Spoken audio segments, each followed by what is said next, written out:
भारत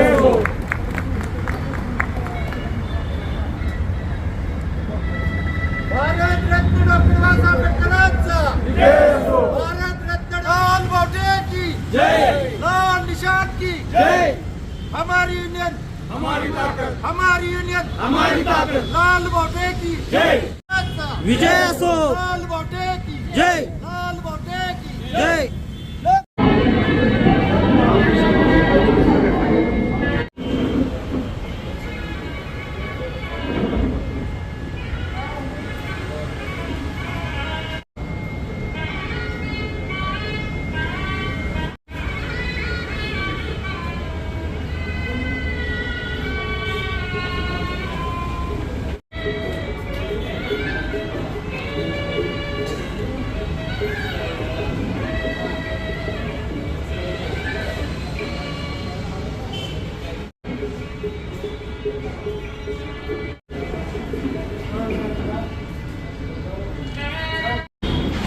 त्यांच्या वॉर्डमधील मतदारांनी त्यांना पुन्हा एकदा बहुमतानं आपण मतदारांनी त्यांना निवडून दिलेलं आहे, त्याबद्दल आपण त्यांचं टाळ्याच्या गजरात अभिनंदन करूया।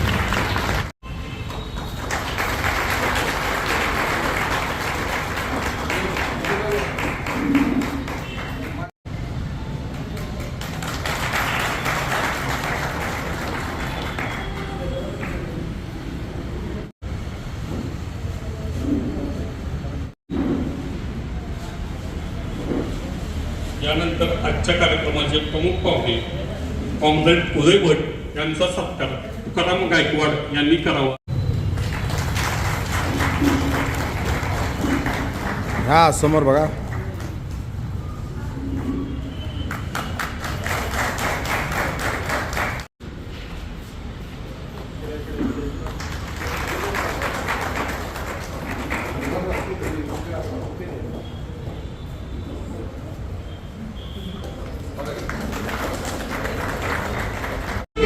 हे कष्टकरी काम करत होते, परंतु स्वातंत्र्यानंतरही त्यांचे प्रश्न काय मार्गी लागत होते, काही ठिकाणी अन्याय होत होता। आणि ही गोष्ट त्यावेळेचे जे स्वातंत्र्य सेनानी होते, ज्यांनी स्वातंत्र्य मिळण्यासाठी देशभर आंदोलनं केली होती, तुरुंगवास भोगला होता, त्यामध्ये नाना पाटील हे आपल्या पश्चिम महाराष्ट्रातलं नाव गाजलेलं आणि त्याचबरोबर आपले पहिले अध्यक्ष आणि संस्थापक कॉम्रेड व्ही.एन. पाटील हे स्वातंत्र्य चळवळीत होते आणि यांच्या या गोष्टी लक्षात आल्या आणि मग त्यामध्ये जे वंचित घटक होते, विशेषतः कोतवाल, बैल कामगार, त्यावेळेचे छकडेवाले आणि म्युन्सिपाल्टी कामगार, तसंच महाबळेश्वरमध्ये ज्या काही मुळीवाल्या होत्या, त्या अशा छोट्या छोट्या घटकांचं अशा 19 संघटनांचं त्यांनी संघटन केलं।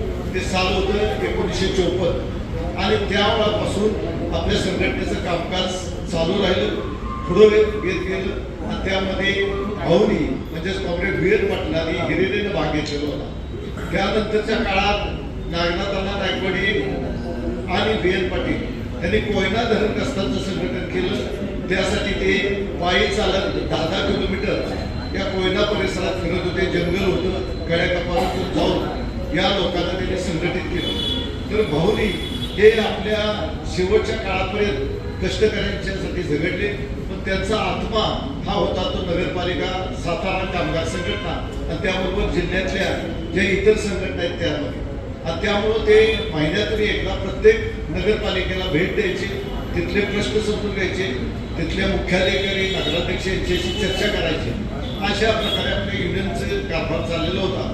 त्याच वेळेला भोर इथं जे कामगार नेते होते गोहाड, त्या गोहाडाला त्यांनी इथे बोलून घेतलं, त्याचबरोबर नगरपालिकेकडून ऑफिस मागून घेतलं आणि त्याप्रमाणे इथं ऑफिस सुरू झालं आणि त्यामध्ये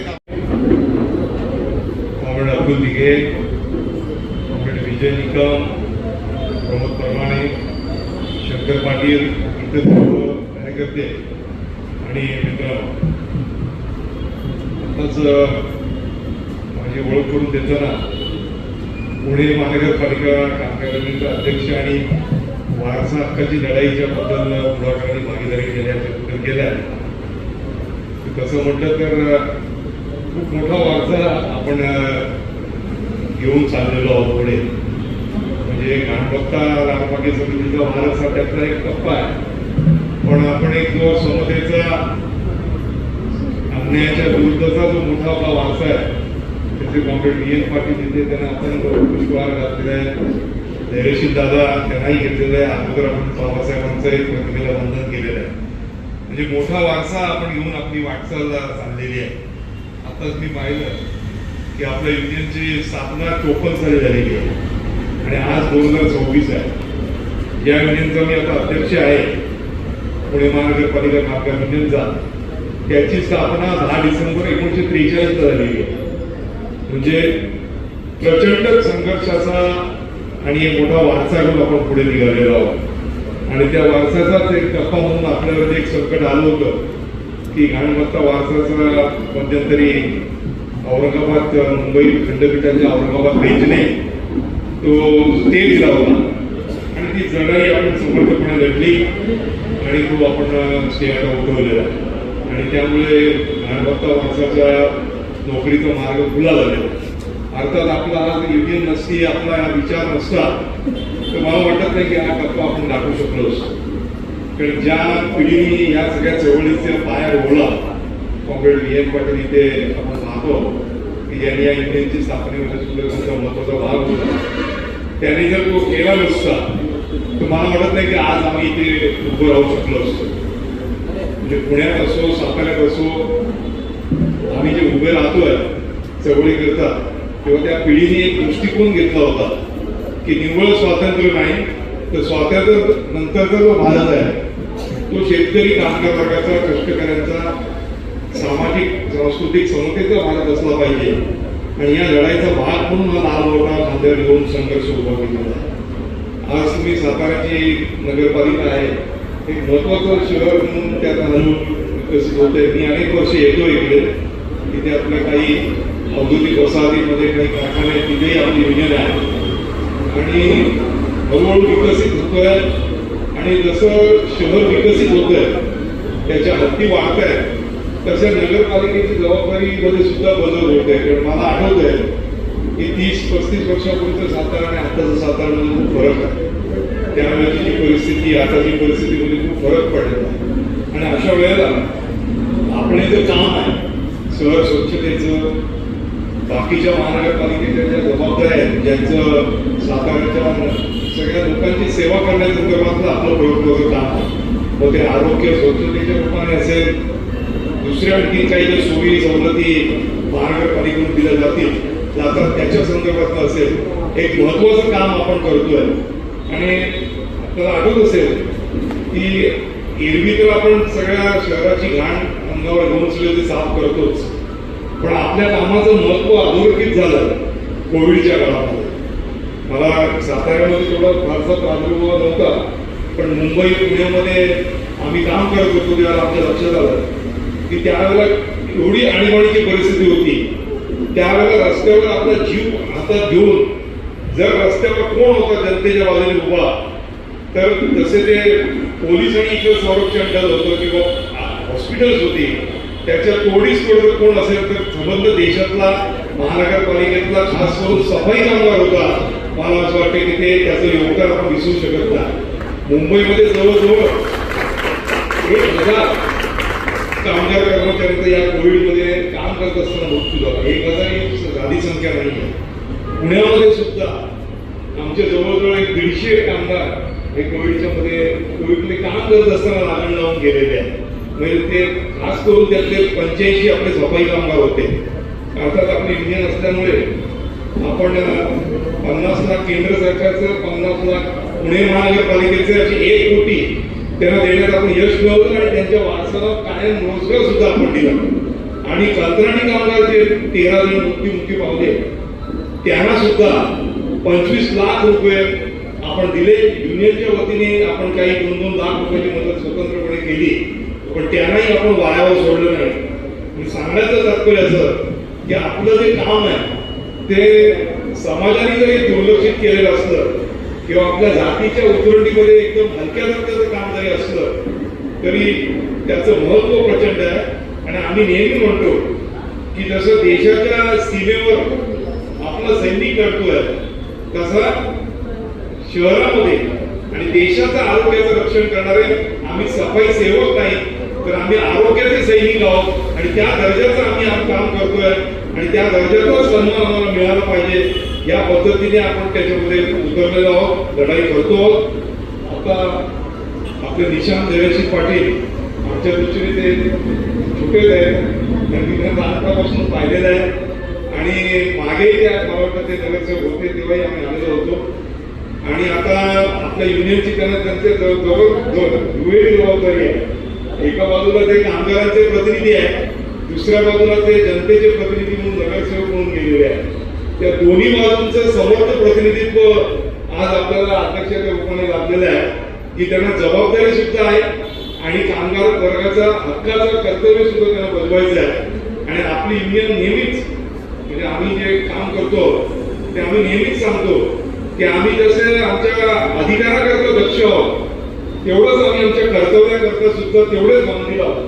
कारण जर आम्ही अधिकारात फक्त बोलत राहिलो आणि कर्तव्याबद्दल जर आम्ही बोललोच नाही आणि त्याच्याबद्दल जर आम्ही अकाउंटेबल राहिलो नाही त्याच्याबद्दल जर आम्ही पुढे राहिलो नाही तर आताचा जो आजूबाजूचा परिसर आहे प्रचंड बेकारी आहे आणि या बेकारीच्या पोटामध्ये नोकऱ्यांची सगळ्यांना गरज आहे. अशा कंत्राटी कामगाराच्या रूपाने एक मोठं संकट म्हणावं किंवा त्या आपल्या भोवती फिरत आहे त्यांनाही आपण संघटित करतोय. खरं सरकारच्या धोरणातच हे जन्माला आलेलं आहे. त्यामुळे एका बाजूला अधिकाराचा बद्दल आपले जे अधिकार आहेत ते टिकवायचे आणि दुसऱ्या बाजूला आपलं कर्तव्य आहे ते सुद्धा चोखपणे बजवायचं आहे आणि ते जर आपण दुहेरी पद्धतीने व्यवस्थित केलं तर मला असं वाटतं की आपले पुढचे जे टप्पे आपल्याला गाठायचे ते आपण जोरदारपणे करू शकतो. बोलण्यासारखं भरपूर आहे कारण आताच आपण 12 तारखेला मला फेब्रुवारीला इथे काय झालं 12 फेब्रुवारीला आपण देशभर 4 श्रमसंहितांच्या विरोधामध्ये करोडो कामगार रस्त्यावर उतरलेले आहेत. कारण जे आपल्या मागच्या पिढीने हे कामगार वर्गाचे अधिकार लढून मिळवले त्यातले कितीतरी कामगार कायदे बाबासाहेब आंबेडकरांनी 46 साली व्हॉइसरॉयच्या मंत्रिमंडळात मजूरमंत्री असताना केले ते सगळे कामगार कायदे आता बाजूला टाकून एक नवीन 4 श्रमसंहिता आपल्यासमोर त्यांनी 21 नोव्हेंबर 2025 ला अधिसूचना करून त्या केंद्र सरकारने आणलेल्या आहे आणि त्याचा प्रचार जरी मोठा झाला असला की असंघटित कामगार यांना आता आम्ही कायद्याने रक्षण आणतो त्यांना आम्ही सामाजिक सुरक्षा देतो तर मला असं वाटतं की तो एक अशी एका वस्तूची जाहिरात करतात की आपल्याला माहिती आहे की गोरे पण आणण्याकरता क्रीम लावा आणि 15 दिवसात गोरे व्हा. आपल्याला कल्पना आहे की असं होत नाही आणि आपली जवळ चांदीच्या रंगावरून माणसाला कमी जास्त देखत नाही तरी सुद्धा या भांडवली जगामध्ये अशा जाहिराती होतात. तशा जाहिराती जोरात झाल्या की आम्ही असंघटित कामगारांकरता काही भरपूर केलेलं आहे पण तो नुसता दिखावा आहे. तर कायद्याचा जर त्या सवलती जर तुम्ही वाचल्या तर त्याच्यामध्ये एक शब्द सुद्धा अधिकाराच्या रूपात काही नाही तर त्यांना पेन्शन दिली आहे का मेडिक्लेम दिलं आहे किंवा आणखी काय दिलं याचं काही दिलेलं नाही. उलट आमच्या कामगार चळवळीची मागणी होती की जे कंत्राटी कामगार म्हणून राबतायत वर्षानुवर्ष कारण कंत्राटी कायदा सांगतो की जे काम 24 तास 365 दिवसाकरता उपलब्ध आहे त्याला कायमच कामगार ठेवला पाहिजे होता पण त्याबद्दल एक शब्द सुद्धा बोललेले नाही. उलट कामगार संघटना निर्माण करण्यावर बंधन आलेली आहे, आंदोलन करण्यावर बंधन आलेली आहे. फिक्स टर्म एम्प्लॉयमेंटच्या रूपाने एक नवीन कंत्राटी कामगार जन्माला घातलेला आहे. असे अनेक बंधनं या श्रमसंहितामध्ये आलेली आहेत. म्हणजे आपण जे आता लढून मिळवलेले आहे तुम्ही आता 7वा वेतन आयोग घेताय आणि 8व्या वेतन आयोगाची चर्चा आता चालू आहे. मला माहिती आहे की सगळ्या म्युन्सिपल कामगारांमध्ये खास करून क्लेरिकल मधले लोक 8व्या वेतन आयोगाच्या कॅल्क्युलेशन करून तयार आहे पण हे सगळं जर टिकवायचं असेल तर कामगार वर्गाची चळवळ आणि त्याचं अस्तित्व टिकणं फार महत्वाचं आहे.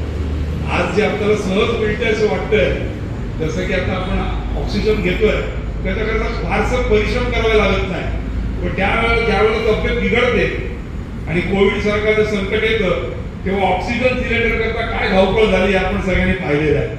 तेव्हा आज आपल्याला तो सहजपणे जे अधिकार मिळत आहे युनियन बनवण्याचे प्रशासनाची चर्चा करण्याचे बोनस मिळवण्याचे 7वा वेतन मिळवण्याचे घर ध्यान भत्ता वारस मिळवण्याचे हे सगळे अधिकार एक प्रचंड चळवळ होऊन त्याच्या निमित्ताने कायद्याची चौकट निर्माण झाली त्या चौकटीच्या आधारे आपण घेतोय. ही चौकट जर दिली झाली, ती उद्ध्वस्त झाली तर तुम्हा आम्हाला 8व्या वेतनाची बंधन या सरकारवर राहणार नाही. आणि त्या दृष्टिकोनातनं मला असं वाटतंय की आपण सगळे जागृत झालं पाहिजे आणि त्या दृष्टिकोनातनं हा जो काही एक मोठा संघर्ष उभा राहतोय त्या संघर्षामध्ये पण सुद्धा भागीदारी केली पाहिजे. महाराष्ट्राचा देशातल्या कामगार चळवळीवर उभं राहिलं पाहिजे आणि पुढचा टप्पा गाठण्याकरता सज्ज झालं पाहिजे. आणि त्या दृष्टिकोनातनं आपली जी युनियन 54 सालापासून आहे त्याची एकजूट आणखीन भक्कम केली पाहिजे. काही मंडळी आपल्या युनियनमधून दुसरीकडे आहेत असं मला समजतं की येतात पुण्यामध्ये आणि त्यांनाही आपण काही त्यांना सांगतो, मदतही करतो. तर मला असं वाटतं की ही जी तुमच्यामध्ये थोडीशी फाटाफूट आहे ती फाटाफूट सुद्धा पुढच्या काळामध्ये एकजुटीमध्ये आपण परिवर्तित केली पाहिजे. कारण पुणे महानगरपालिकेमध्ये आम्ही आहोत ॲडिशनल कमिशनरपासून ते बिगाऱ्यापर्यंत सर्व एकाच युनियनमध्ये आहेत, ते आपल्या युनियनमध्ये आहेत. म्हणजे ॲडिशनल कमिशनरचं पद सगळे अधिकारी, सगळे इंजिनियर, सगळे डॉक्टर, सगळे क्लिनिकल स्टाफ, फायर ब्रिगेड, सगळे हॉस्पिटल, सगळे सफाई कामगार, पाणी पुरवठा, जी काही शिक्षक, बालवाडी शिक्षक, शिपाई शाळा ह्या संपूर्णपणे एकजुटीने एका युनियनमध्ये आहे. आणि त्यामुळे ही जी आपली एकजूट आहे ती एकजुटीमध्येच आपली खरी ताकद आहे.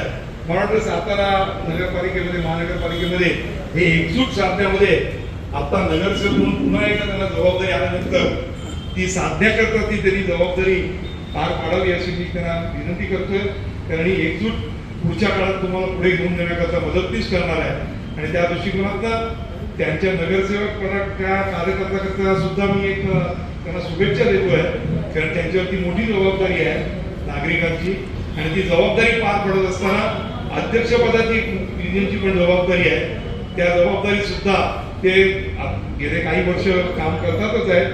कारण आणखी त्याच्यामध्ये बळ मिळेल. आमची सगळी श्रमिकची चळवळ आहे ती त्यांच्या पाठीमागे आहे. जो वारसा त्यांचा आहे त्या वारसाबरोबर आम्ही त्यांच्या पाठीमागे आहोत. आणि सातारा नगरपालिकेच्या कामगारांबरोबर आम्ही सदैव आपली श्रमिकची चळवळ राहणार आहेत. अतुल दिघे उपाध्यक्ष म्हणून त्याचे प्रतिनिधित्व करतातच आहे. आपण एकजुटीमध्ये पुढचा प्रवास करूया आणि हा जो काही आपला पुढचे सगळे प्रश्न सोडवण्याकरता जेव्हा जेव्हा मदत लागेल त्यावेळेला आम्ही तुमच्या पाठीशी खंबीरपणे उभे राहणार आहोत एवढी ग्वाही देतो. आणि माझे 2 शब्द संपवतो. इन्कलाब जिंदाबाद, लाल बहादूर की जय. सातारा नगरपालिकेमध्ये मी आताच्या नुकत्याच पार पडलेल्या निवडणुकीमध्ये निवडून आल्याबद्दल माझ्या सत्काराचा कार्यक्रम आज ज्याचं नियोजन केलेलं आहे आणि त्या कार्यक्रमासाठी पुण्यावरून वेळ काढून पुन्हा महानगरपालिकेचे युनियनचे अध्यक्ष आणि त्यांनी माझ्या वडिलांबरोबर काम केले ते उदय भट साहेब, त्याचबरोबर कोल्हापूरवरून आलेले कॉम्रेड अतुल दिघे साहेब, त्याचबरोबर स्टेजवर उपस्थित शंकरराव पाटील, विजय निकम, परामने, आपल्या सातारा लाल बहादूर संघटनेचे काम करणारे शिवाजी माने व त्यांचे सर्व इतर कार्यकर्ते मोठ्या संख्येनं उपस्थित आपण सातारा नगरपालिकेचे सर्व कामगार वर्ग, रिटायर्ड कामगार आणि लाल बहादूर संघटनेचे सर्व हितचिंतक, सर्वप्रथम माझा सत्कार केल्याबद्दल सर्वांचे मी पहिल्यांदा आभार मानतो. दिघे साहेब आणि भट साहेब मी 5व्यांदा निवडून आले. म्हणजे वयाच्या 26व्या वर्षी मी पहिल्यांदा निवडून आलो 2001 साली. आणि आता मी 5व्यांदा, आता माझं 51 वय होत आहे. त्यामुळे नगरसेवक पद हे आपल्या सर्वांचे आशीर्वाद, विशेषतः कामगार वर्ग, कारण आपल्याला माहिती आहे सातारा शहराच्या सगळ्या कोपऱ्यामध्ये आपल्या नगरपालिकेचे कामगार असतात आणि आमच्या 2 पिढ्यांनी जे काही काम केले माझ्या आजोबांनी आणि माझ्या वडिलांनी, हे सगळ्यांना त्याचं ज्ञान आहे. आणि त्यामुळंच खऱ्या अर्थानं कायम त्यांची सहानुभूती आमच्या कुटुंबाबरोबर राहिलेली आहे. आणि त्यामुळंच प्रत्येक वेळेस मी नगरपालिकेच्या निवडणुकीला निवडून आलेलो आहे. वयाच्या 31व्या वर्षी नशिबानं मला नगराध्यक्ष पदाचं पण काम करायला संधी सातारा नगरपालिकेची मिळाली. त्याचं श्रेय मी श्रीमान छत्रपती उदयनराजे भोसले यांना सुद्धा देतो, कारण एवढ्या लहान वयात त्यांनी मला संधी दिली. आज खरं तर ही जी वेळ आहे आपल्या, आता जसं भट साहेबांनी सांगितलं की शासनाचं जे धोरण आहे हे सगळं कामगार विरोधी धोरण आपल्याला बघायला मिळते. आणि आज खऱ्या अर्थानं आपल्या संघटनेची गरज आणि महत्त्व हे आज आपण शासनाला दाखवून देण्याची वेळ आली आहे. कारण आपले इतके प्रलंबित प्रश्न आहेत, वारसा हक्काचे आहेत, घरकुल योजनेचे आहेत, आपल्या नवीन पिढीला सगळे टेंडरवर घेण्याची जी शासनाचे धोरण आहे. आज आपल्या सातारा नगरपालिकेत व्हॉट्सअप 700 कामगार हे टेंडरवर काम करतात आणि परमनंट कामगार माझ्या माहितीप्रमाणे फक्त 300. म्हणजे 300 कामगार हे परमनंट आणि 700 हे टेंडरवर. म्हणजे इतकी वाईट परिस्थिती झालेली आहे. आणि टेंडरवर जे कामगार काम करतात ते बिचारे ह्या आशेनं काम करतात की भविष्यात कुठेतरी शासनाचं धोरण बदलल आणि आपल्याला परमनंट नोकऱ्या मिळतात. त्या आशेवर बिचारे ते काम करतायत. आणि आज आपल्या संघटनेची खरी लढाई जेव्हा त्यांना आपण न्याय देऊ शकू तेव्हाच आपली खरी लढाई सुरू झाली. आणि ते आपलं मेन ध्येय जे राहिलं पाहिजे की ह्यातली माणसं कशी परमनंट आपल्याला करता येतील. कितीतरी वारसाची पूर्वीची यादी बॅकलॉग पेंडिंग आहे. काही शब्द पूर्वी सातारा नगरपालिकेनं या मंडळीला दिली होती, घरकुल संदर्भात असतील, ती कुठलीही कामं अजून पूर्ण झाली. प्रतिनिधी इथं बसलेले दिसत आहेत मला. आपण सुद्धा सगळ्यांना निरोप हे पोचवावेत की आपली जर एकी असेल तर शासन आपली दखल घेईल, हे प्रशासन आपली दखल घेईल. त्या निमित्तानं परत एकदा माझा सत्कार आपण मंडळीने केला. मी नगरसेवक जरी असलो, उदयनराजेंच्या नेतृत्वाखाली जरी काम करत असलो तरी माझं प्राधान्य हे कामगार वर्ग राहील, की मी या निमित्तानं आपल्याला जाहीर आपल्याला शब्द देतो. परत एकदा माझा सत्कार केला. आता ही मंडळींकडनं सत्कार घेणं म्हणजे सगळ्यांनी माझ्या वडिलांबरोबर आजोबांबरोबर काम केलं. म्हणजे अगदी लहानपणी मगाशी भट साहेब जसं म्हणाले, म्हणजे मी शाळेत असल्यापासून यांनी मला बघितलंय. आता मी ही दुरा माझ्या खांद्यावर घेतलेली आहे, परंतु तुम्ही सगळेजण आमच्या पाठीशी असणं महत्त्वाचं आहे. की या निमित्तानं परत एकदा आपल्या सर्वांना आवाहन करतो. माझा सत्कार केल्याबद्दल माझे 2 शब्द संपवतो. जय हिंद, जय महाराष्ट्र.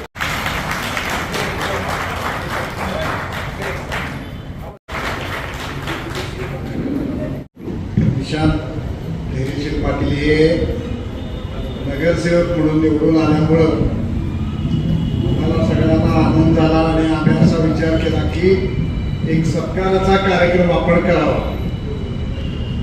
आमचेच अध्यक्ष, आम्ही सत्कार करतोय म्हणजे हा घरातलाच कार्यक्रम झाला.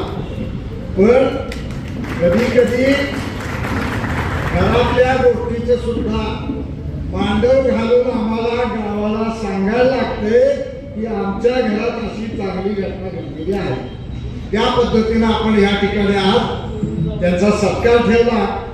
त्यांचा सत्कार करायचा तर तोला मोलाचा माणूस पाहिजे, म्हणून आम्ही आमचे उदय भट जे पुणे महापालिका कामगार युनियनचेच नुसते अध्यक्ष आहेत असं नाही, तर महाराष्ट्र राज्य सर्व श्रमिक महासंघ या राज्य पातळीवरच्या संघटनेचे ते महासचिव आहेत.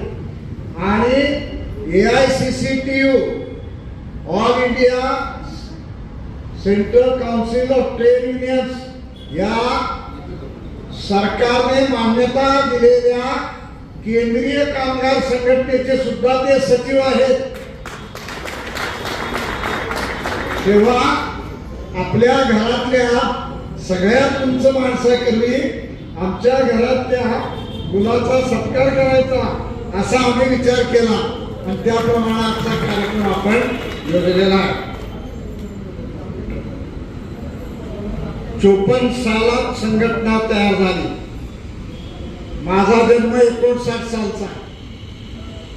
या साताऱ्यामध्ये नगरपालिकेचा कामगार स्वाभिमानाकरता उभा राहिला आणि त्याने संघटना उभी केली आणि त्याला जर कोणी लहान वयामध्ये जर बोट दिलं असेल उभा राहायला तर आमच्या नारायण त्या ठिकाणी त्यांच्या आधी यांनी दिलं, आमच्या व्ही.एन. पाटीलनी दिलं.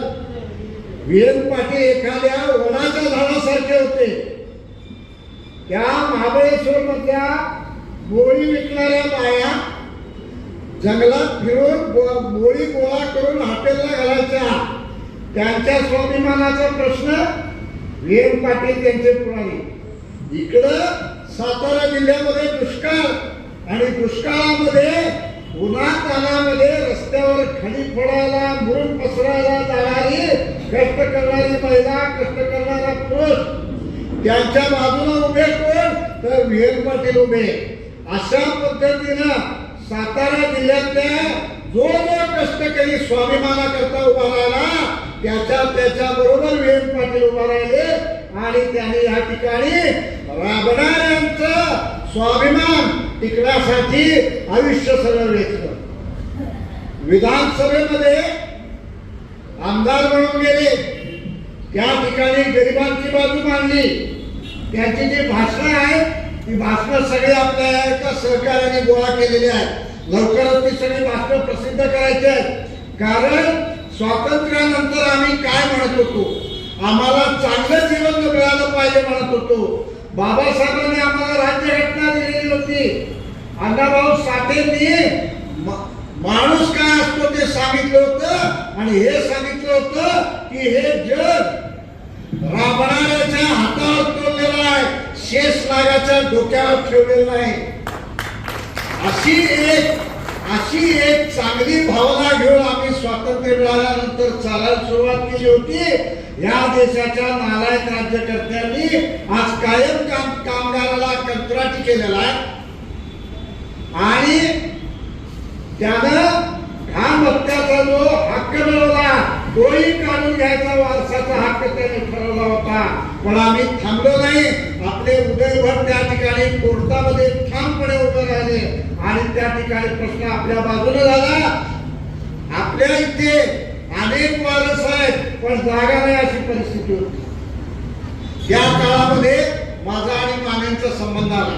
मी नुकता इथे यायला लागलो तो इथे सभा झाली. मला म्हणाले तुम्ही जरा संघटनेत पाहता पण मी यायला लागलो नाही.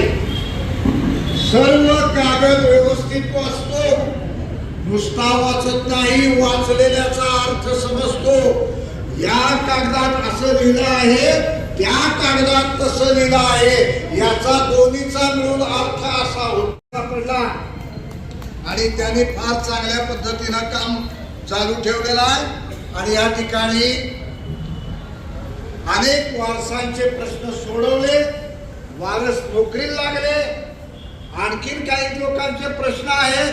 परवाच त्या ठिकाणी आपल्या अहमदनगरचे जीवन सुरडे जे श्रीरामपूर नगरपालिकेच्या युनियनचे पुढारी आहेत त्यांनी मला सांगितलं की मध्यंतरी आता जी.आर. निघालेला आहे त्यात असं लिहिलेलं आहे की सामाजिक न्याय खात्याचा जो काय जी.आर. असेल तोच जी.आर. फक्त वाचायचा आहे. त्याच्यामुळे वारसांचा प्रश्न सरकारला सोडवावाच लागेल अशी परिस्थिती आपण तयार झालेली आहे. त्यापासून आपण पुढे काम चालू करायचं. कंत्राटी कामगार नेमलेले आहेत. कंत्राटी कामगारांची परिस्थिती फार वाईट आहे. पगार कमी आहे, महागाई वाढते आहे आणि अशा स्थितीमध्ये त्या ठिकाणी इथलं जे प्रशासन आहे ते काही कामगाराबद्दल फार चांगली भूमिका घेऊन चालले असं काय म्हणता येणार नाही. अशा स्थितीमध्ये बंगलोरमध्ये आपल्या कॉम्रेड क्लिप्टन नावाचा पुढारी आहे आणि मैत्री नावाची त्याचे एक सहकारी आहे.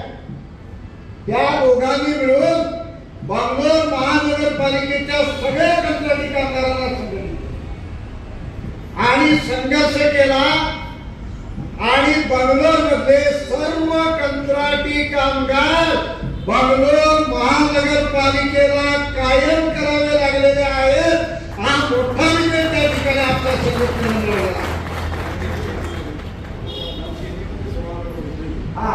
चेन्नईमध्ये सुद्धा, चेन्नई म्हणजे मद्रास, तिकडे तामिळनाडूमध्ये तिथले लोक आपल्या लोकांनी काम केलेले आहेत. म्हणजे आता दक्षिणेकडून एक वादळ सुरू झालेलं आहे. उदय भट म्हणाले, मी कोण आहे? मी सेवक नाही, मी सैनिक आहे. मी लढत आहे, आरोग्याच्या प्रश्नावर लढत आहे. आणि जर सैनिकाला सन्मान आहे तर मला सन्मान का नाही, हा प्रश्न त्या ठिकाणी उपस्थित करायची वेळ आलेली आहे. बाबासाहेबांनी आम्हाला समता दिली आहे. बाबासाहेबांनी आम्हाला संघटित होण्याचा अधिकार दिलेला आहे. बाबासाहेबांनी आम्हाला संघर्ष करण्याचा अधिकार दिलेला आहे. हे सर्व अधिकार घेऊन आपला हक्क मिळवण्याकरता त्या ठिकाणी ताकदीनं उभा राहण्याची गरज तयार झालेली आहे. काही मंडळी फोन करत आहेत, निरोप येत आहे की आपण एकत्र काम करूया. मित्रांनो, या वडाचं झाड जे लावलं वीर पाटलांनी, ते काय कुणाच्या मालकीचं लावलं नाही, ते समाजासाठी लावलेलं आहे.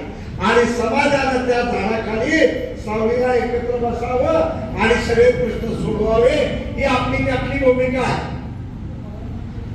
पद असतात, पदांवरून काही ठरत नाही. माने आमच्याकडे आले तेव्हा त्याला पद नव्हतं, पण त्यांच्या गुणांची जशी ओळख पटली तसं आम्हीच त्यांना म्हटलं, तुम्ही आता सचिव व्हायला लागते, तुम्ही सचिवासारखं काम करायला लागते. म्हणजे हात घ्यायला सुरू करायचा. गुणाची ओळख पटली, आम्हाला माणसं पाहिजे आहेत.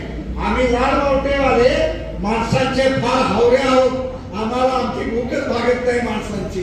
त्याच्यामुळं माणूस जवळ आला की आम्ही बघायला सुरू करतोय, अरे हा माणूस असा आहे, याच्या जोगतं नक्की काय काम आहे. आणि माने आले आणि आमच्या लक्षात आलं, माने हे फार अभ्यासू आहेत. माने त्याला म्हटलं तुम्ही सचिव व्हा. दुसरं काय, थोडा गोंधळ होता दप्तरात, काहीतरी नाही चालणार. जेव्हा कामगार स्वतःच्या संसारातले 100 रुपये युनियनला देतो तेव्हा त्याची किंमत कळली पाहिजे. त्यातला 1 रुपया सुद्धा इकडचा तिकडे गेलेला खपवून घेतला जाणार नाही. ठाम पद्धतीनं त्या ठिकाणी रेखाताईने स्पष्टपणे सांगितलेला आहे. रेखाताई याच नगरपालिकेतनं रिटायर झालेल्या आहेत, पण अतिशय स्पष्ट भूमिका, अतिशय आक्रमक भूमिका, अन्याय सहन करायचा नाही भूमिका, अशी ही आपल्या घरातली बुजुर्ग मंडळी आहेत. आता नवीन मुलांनी सुद्धा यात भाग घ्यायला पाहिजे. प्रश्न सोडवायचे आहे, संघर्ष करायचा आहे. इकडं तिकडे काय झालं असेल ते जुनं जाऊ दे, सुटीला महत्व आहे. जगातील कामगारांना एक वास आम्ही नारा देतोय आणि नगरपालिकेतले कामगार काय एकत्र होऊ शकत नाही. झालं पाहिजे. इतर कुणाला मोठं करण्याकरता संघटना चालणार नाही. इथं नगरपालिकेतल्या झाडूवाल्या स्वच्छता कामगाराला मोठं करण्याकरता ही संघटना चालेल. हे या संघटनेचं धोरण आम्हाला या मंडळींनी शिकवलेलं आहे. आणि त्या दृष्टीनं जुटीनं चालूया, ताकदीनं चालूया. अन्याय सहन करायचा नाही. आम्ही का अन्याय सहन करायचा? आमच्या हातावर पृथ्वी तोडलेली आहे असं अण्णाभाऊने आम्हाला सांगितलेलं आहे.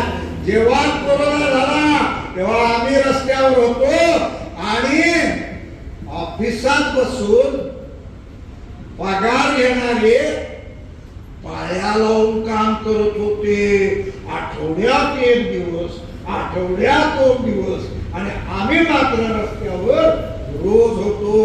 म्हणजे कोण खरं आहे? झाडूवाला कामगार हाच नगरपालिकेचा खरा कामगार आहे आणि तोच नगरपालिकेचा मालक बनला पाहिजे. या भूमिकेने इथून पुढच्या काळात आपण सर्व मिळून काम करूया एवढी तुम्हाला विनंती करतो. आणि तुम्ही आज सकाळी काम करून सुद्धा आपल्या निशांत पाटलांचा सत्कार करण्याकरता एवढ्या मोठ्या संख्येने या ठिकाणी जमला, याबद्दल तुमचे सगळ्यांचे आभार मानतो आणि थांबतो. इन्किलाब जिंदाबाद, इन्किलाब जिंदाबाद, इन्किलाब जिंदाबाद. लाडके असे निशांत पाटील साहेब यांची नगरसेवक पदे निवड झाली आणि त्याबद्दल या ठिकाणी सत्कार घेण्याचा मी सोहळा आपण घेतला. तसेच या कार्यक्रमाला आमचा सर्वांचा मान घेऊन आणि सर्वांचा शब्द राखून माननीय कॉम्रेड उदय भट वारसा हक्काची लढाई लढणारे यशस्वी करणारे असे अध्यक्ष पुणे महानगरपालिका कामगार युनियन याचे जे अध्यक्ष आहेत ते आपल्याला इथं लाभले. त्यांचे आपण 4 शब्द जे ऐकले. त्यांनी या लालबावटा संघटनेची जी माहिती दिली, 10 डिसेंबर 1942 साली झालेली स्थापना, त्यानंतर याचा पाया त्यांनी रोवला. विहेन पाटील साहेब तसेच भाऊ धैर्यशील पाटील साहेब यांची जी संपूर्ण ती माहिती दिली. त्यानंतर आम्ही जो लढा लढवत राहिलो, पुढे हा लढा असा चालूच ठेवला. तर हा लढा लढताना एक 2-4 जे सांगितलं तरच आपण पुढे कुठलाही प्रश्न असला तो मांडायचा म्हटला तर सर्वजण एकत्र आला तर तो प्रश्न आपण पुढे मांडू शकू. याची माहिती आपल्याला सर्वांना दिली. तर सर्वांनी याची सर्वांसाठीच ही काळजी घेण्याची जरूरत आहे की बाबा या संघटनेत जे आधीपासून जे संघटित आहेत, जे जुनी माणसं आहेत आणि तुम्ही सुद्धा त्याची जबाबदारी केली पाहिजे. जे आपल्याला सोनवलं, जे सांगितलं हे सर्व सत्य आहे आणि त्यांचा सुद्धा इथं सत्कार घेण्यात आला. त्यांचं सुद्धा कौतुक करावं तेवढं थोडंच आहे, कारण त्यांनी नगरपालिकेत आतापर्यंत केलेली कामगिरी पाहता अतिशय हुशार असे व्यक्तिमत्व आणि ते सुद्धा आपल्या लालबावटा युनियनचे सदस्य आहेत. त्यामुळे या सर्वांचा मी आभार मानतो आणि आजचा कार्यक्रम संपला असं मी जाहीर करतो.